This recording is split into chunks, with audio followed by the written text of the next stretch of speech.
Bonjour mes chers élèves, on va corriger cet exercice.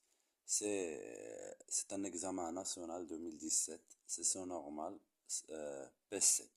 Alors vous voyez devant vous le circuit électrique se compose d'un générateur de force électromotrice E, bobine d'inductance LR et conducteur ohmique de résistance grand R. Ici, un interrupteur à deux positions, K1 pour établir l'établissement du courant électrique et K à la position 2 pour la rupture du courant électrique. Alors, bien sûr, on va voir les deux cas, que ce soit la rupture ou bien l'établissement. Premièrement, dans une première étape, le professeur étudie l'établissement du courant électrique en mettant K sur la position 1. Donc, on aura cette branche sur laquelle on va travailler. Recopier le schéma et représenter en convention récepteur la tension UR au bord de conducteur ohmique. Vous voyez, je vais reprendre le schéma du circuit électrique. C'est un générateur de force électromotrice E qui est associé à la bobine d'inductance LR, conducteur ohmique, et sont comme ça. Vous voyez la première question, la tension UR. Donc pour représenter la tension UR, je commence par quoi? Par représenter I, pour que je puisse, juste au voisinage de UR, pour que je puisse la représenter en convention récepteur, c'est-à-dire dans le sens inverse que celui de I. Voilà la tension UR. Très bien. Alors la première question, ce sont des questions d'examen national. J'ai rien ajouté. Trouver en fonction des paramètres du circuit l'expression de l'intensité du courant électrique IP au régime permanent. Donc en régime permanent, qu'est-ce qu'on va faire s'il vous plaît? Normalement, je peux utiliser la loi d'activité de tension. Donc UL plus UR égale à E. Et je remplace UL c'est LDI sur DT plus petit RI plus grand RI égale à E. Et vous voyez, je vais factoriser quoi? Ici par I. Donc on aura LDI sur DT plus R fois I égale à E. Mais ici on cherche au régime permanent. Donc je vais écrire au régime permanent. Qu'est-ce qu'on a s'il vous plaît au régime permanent? I égale I majuscule, I permanent égale une constante. Toujours il faut écrire, il faut justifier à celui qui corrige les étapes que vous faites. Donc d de IP sur dt égale à 0. La dérivée d'une constante, c'est 0. Et je remplace ici. Donc on aura quoi? C'est L dip sur dt plus R fois IP égale à E. Donc, vous voyez ici, je vais remplacer dip par dt, c'est 0. Donc, ici, c'est 0 plus R fois IP égale à E. Je vais faire passer R vers l'autre côté. Donc, on aura IP égale à E divisé par R. Et voilà l'expression de IP. Donc, bien sûr, dans une deuxième étape, qu'est-ce qu'elle a fait le professeur? Il a fait passer K vers la position 2. Yani après la charge, il a fait K vers la position 2. La question, c'est établir l'équation différentielle vérifiée par UR. Voilà. Alors, bien sûr, le circuit électrique sur lequel on va travailler, c'est la bobine, conducteur ohmique et un fil conducteur. Voilà le circuit électrique. Il est comme ça.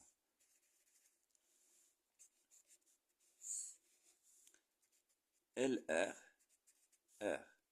Et je représente les deux tensions. Par exemple, voilà I. Normalement, ici c'est UL. Ici c'est UR. Qu'est-ce qu'il nous demande? C'est établir l'équation différentielle vérifiée par UR. Voilà, normalement de 1, on va utiliser la loi d'addition des tensions, bien d'additivité des tensions. Additivité de quoi? Des tensions. Alors, quelle est cette loi, s'il vous plaît? Ah, là, c'est UL plus UR égale cette fois, c'est 0. Parce que nous sommes lors de la rupture du courant électrique. Donc, UL plus UR égale 0. Et UL égale à quoi? C'est LDI sur DT plus petit RI plus grand RI égale à 0. Donc ici, je vais factoriser par I. Donc c'est LDI sur DT plus R fois I égale à 0. Et qu'est-ce qu'on va faire? On va diviser par R plus R. Donc diviser par R plus R, ou bien on peut écrire fois 1 sur R plus R. Donc ici, il va nous rester L divisé par R plus R fois DI sur DT. Ici, on a divisé par R plus R, il nous reste I égale à 0. Normalement, c'est l'équation différentielle vérifiée par quoi? Par I. Mais on cherche l'équation différentielle par R, donc je vais multiplier par R. Alors, si vous voulez reprendre ça, essayez de voir le cours. J'ai déjà lancé le cours de RL. Donc, c'est L divisé par R plus R fois D sur DT de quoi? De I plus I égale à 0. Mais comme vous voyez, j'ai déjà multiplié par quoi? Par R. Ce R. Donc, je vais écrire RI ici. RI égale à 0 fois R. C'est bon? Donc ici RI, c'est quoi? R fois I, c'est UR.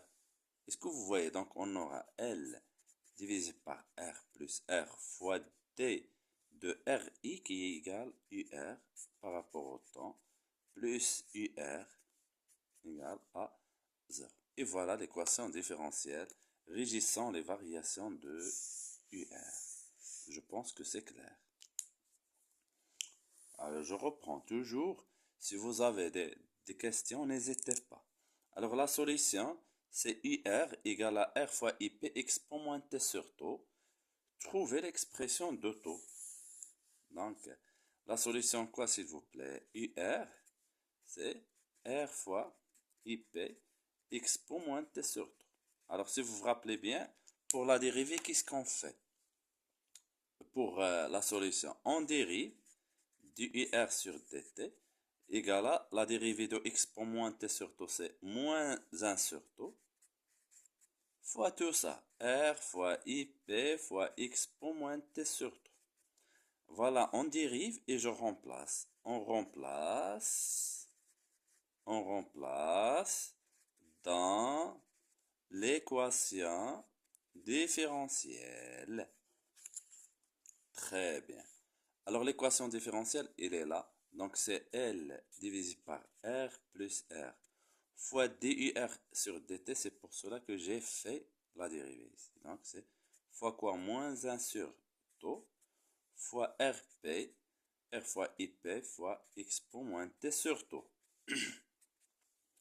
Plus UR égale, elle est là.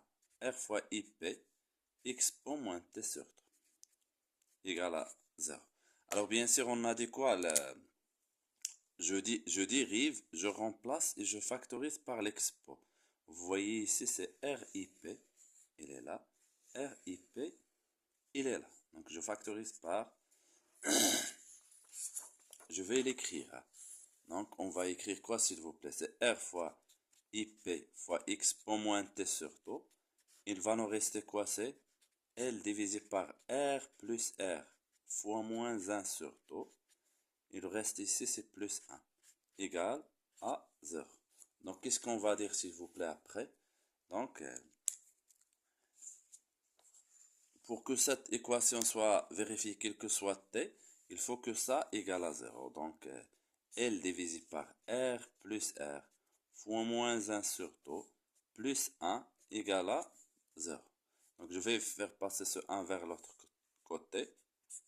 Donc, L plus R fois moins 1 sur taux égale à moins 1. Et après, on simplifie le moins avec le moins.